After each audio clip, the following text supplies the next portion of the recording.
Pertanyaannya kemudian, kenapa kasus kekerasan berujung kehilangan nyawa di lembaga pendidikan kembali berulang? Kita akan membahasnya bersama pemerhati pendidikan dan anak sekaligus Dewan Pakar FSGI, Retno Listiarti. Selamat pagi, Bu Retno.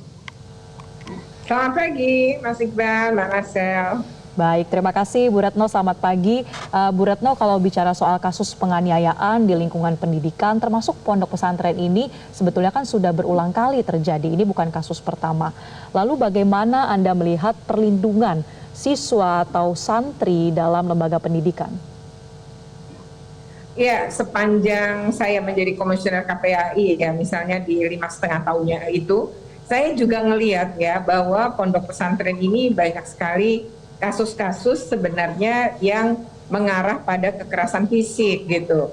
Bahkan untuk beberapa kasus ini untuk meninggal bukan yang pertama, lalu kekerasan fisik ini biasanya dilakukan oleh senior, lalu bahkan ada beberapa kasus waktu itu dibakar pertalite, disiram pertalite kemudian dibakar, itu juga ada 2 kasus ya.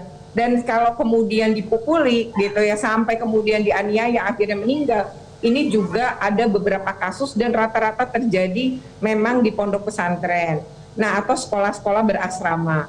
Nah, sekarang kenapa ini bisa terjadi? Pertama adalah jumlah santrinya banyak, lalu jumlah pengajarnya tidak banyak.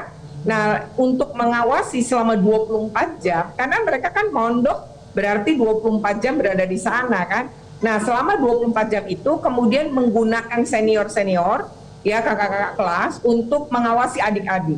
Nah, anak-anak yang kemudian menjadi senior ini mungkin juga mengalami kekerasan sebelumnya, sehingga pendekatan mereka pada adik-adik juniornya pun juga dengan pendisiplinan kekerasan, dan mereka seperti bebas karena juga pengawasan yang lemah.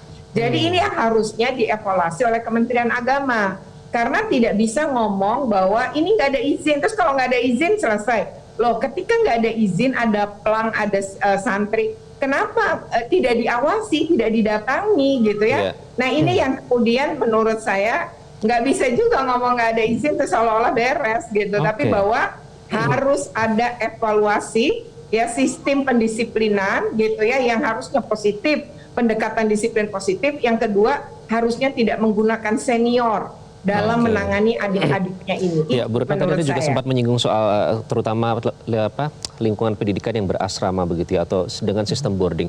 Ini yang menjadi pertanyaan selanjutnya, karena kalau anak dimasukin ke sekolah yang asrama itu kan supaya disiplin, supaya budi pekertinya terbentuk. Nah, tapi kenyataannya kenapa kok sebaliknya malah justru pelakunya itu dari siswanya sendiri?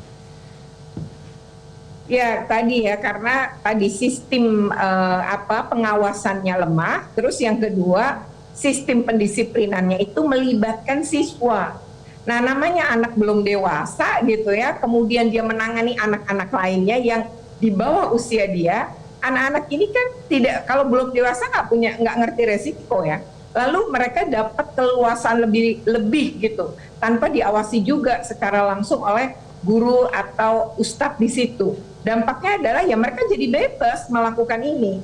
Nah, ini yang menurut saya tadi penting sekali diubah. Yang kedua, harusnya sekolah ini juga menerapkan Permendikbudristek nomor 46 tahun 2023 tentang pencegahan dan penanganan kekerasan di satuan pendidikan, karena Kementerian Agama, Kementerian Dalam Negeri itu ikut dalam bersepakat untuk Permendikbud ini tuh dilaksanakan oleh semua satuan pendidikan termasuk madrasah dan pondok pesantren. Menterinya juga hadir dan tanda tangan. Nah, menurut saya kalau seperti ini berarti ini ada nggak tim pencegahan dan penanganan kekerasannya? Kedua, ada nggak pengaduan? Nah, ini jadi mereka rata-rata nggak punya kanal pengaduan. Jadi anak-anak yang mau speak up tuh nggak tahu kemana. Atau anak-anak yang mengalami kekerasan ngadunya jadi ke orang tua, tapi orang tuanya sendiri kemudian tidak bisa berbuat banyak karena nggak tahu juga mau ngadu kemana gitu. Jadi menurut saya ini juga Kemenak ya menerapkan dong Permendikbud 46 2023 karena sudah sepakat akan melaksanakan ini juga ya dalam upaya perbaikan sistem pencegahan dan penanganan kekerasannya. Baik.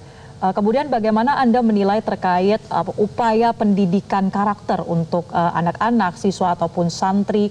Karena kalau kemudian kasusnya terus-menerus berasal dari teman-temannya sendiri ya, atau dari dugaan perundungan, ini juga kan menjadi pekerjaan rumah untuk bisa dikerjakan, bukan hanya sistem di institusinya tapi juga pendidikan karakter. Bagaimana Anda melihatnya?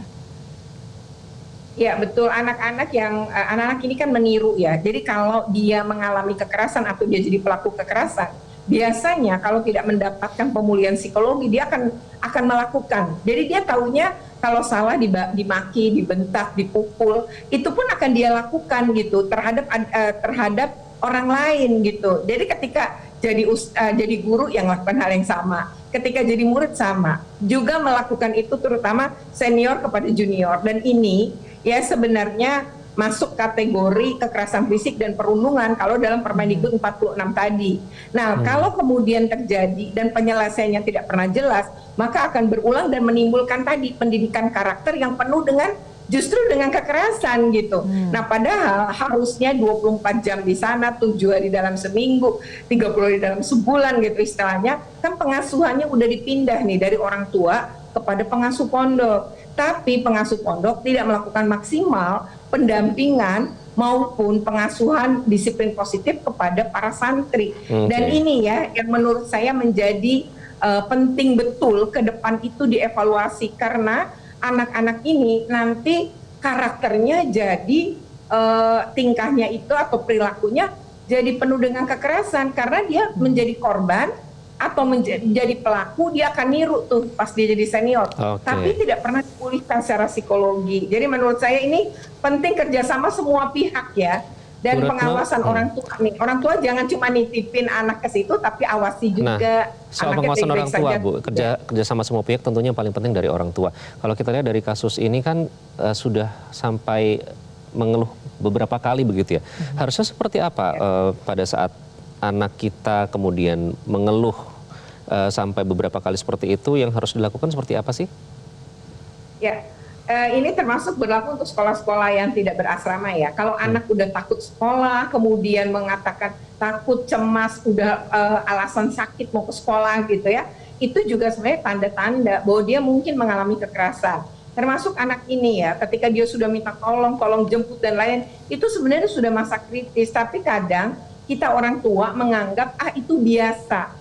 Itu mungkin dia agak cengeng aja. Padahal ini enggak. Anak-anak itu kalau sampai meminta tolong atau pada situasi di mana dia udah nggak mau ke sekolah, itu sebenarnya perilaku pembulian maupun perundungan serta kekerasannya itu udah berlangsung lama.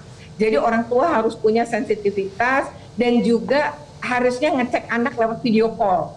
Jadi jangan cuma WA, jangan cuma telepon, tapi lihat kondisinya itu kelihatan dari raut wajah. Jadi sensitivitas orang tua, kepekaannya itu juga penting ya. Ini hal yang menurut saya orang tua jangan remehkan ketika anak ngeluh bahwa dia mengalami kekerasan atau ketidaknyamanan di satuan pendidikan. Jadi jangan remehkan, segera dengarkan, gali lebih jauh, dialog, dan segera atasi.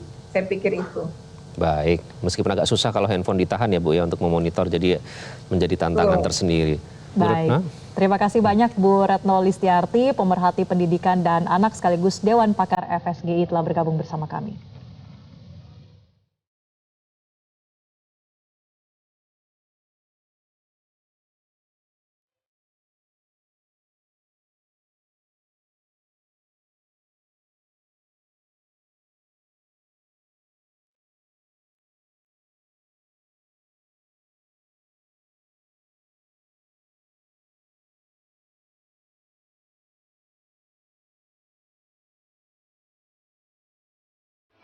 Jelajahi cara baru mendapatkan informasi. Download Metro TV Extend sekarang.